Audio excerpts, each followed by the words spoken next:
आज supreme court की 7 जजों की बेंच ने बहुत ऐतिहासिक फैसला दिया है और 7 जजों ने एक मत होकर कहा है कि सांसदों और विधायकों के द्वारा पैसा लेके सवाल पूछना, पैसा लेके भाषण देना और पैसा लेके राज्यसभा के चुनाव में वोट देना या लोकसभा में पैसा लेकर वोट देना, ये पूरी तरीके से भ्रष्टाचार माना जाएगा, करप्शन का केस माना जाएगा और ब्राइबरी के अंतर्गत इसमें मुकदमा दर्ज होगा।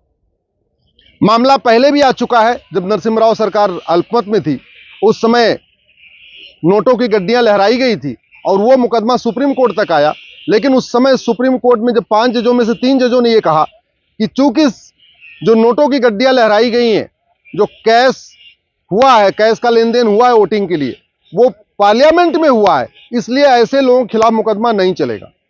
उस समय भी 2 जजों ने कहा था कि नहीं, नोटों अगर पैसा लेन देन हुआ है, चाहे वो संसद में हुआ या विधानसभा में, मुकदमा चलना चाहिए। लेकिन 2 जज कम हुए, माइनॉरिटी थे, 3 जज मेजॉरिटी थे। तो उसके बाद से आज तक जितने भी ऐसे केस आए, कभी भी सांसद विधायक के खिलाफ मुकदमा दर्ज नहीं हुआ।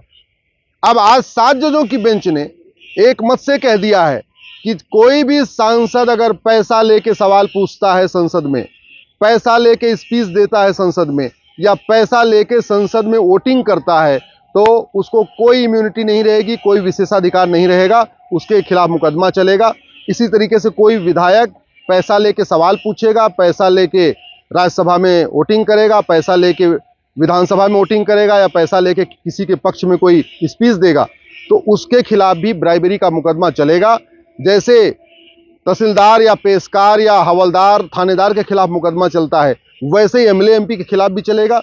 एमएलए एमपी की जो इम्यूनिटी है, उसके लिए सुप्रीम कोर्ट ने कहा है कि जो संविधान में सांसद और विधायक को विशेषाधिकार दिया हुआ है, वो अच्छी स्पीच देने के लिए दिया हुआ है, वो फ्री स्पीच के लिए दिया हुआ है, वो संसद और विधानसभा में जनहित के मुद्दे उठाने के लिए दिया हुआ है, वो भ्रष्टाचार करने के लिए नहीं दिया हुआ है। लेकिन उस संविधान के प्रावधान का जो उनको विशेषाधिकार दिया हुआ था, उसका अभी तक गलत उपयोग होता रहा।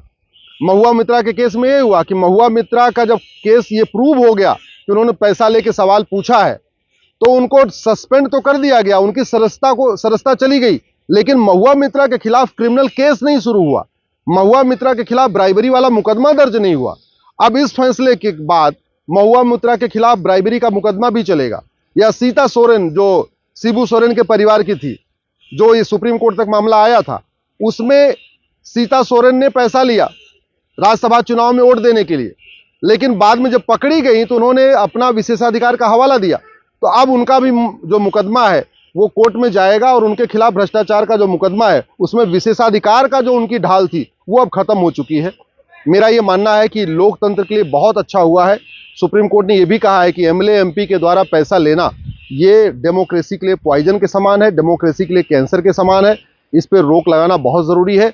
और अब अच्छी बात यह है कि सांसदों विधायकों के लिए पूरे देश में एमएलए एमपी कोर्ट बनी हुई है।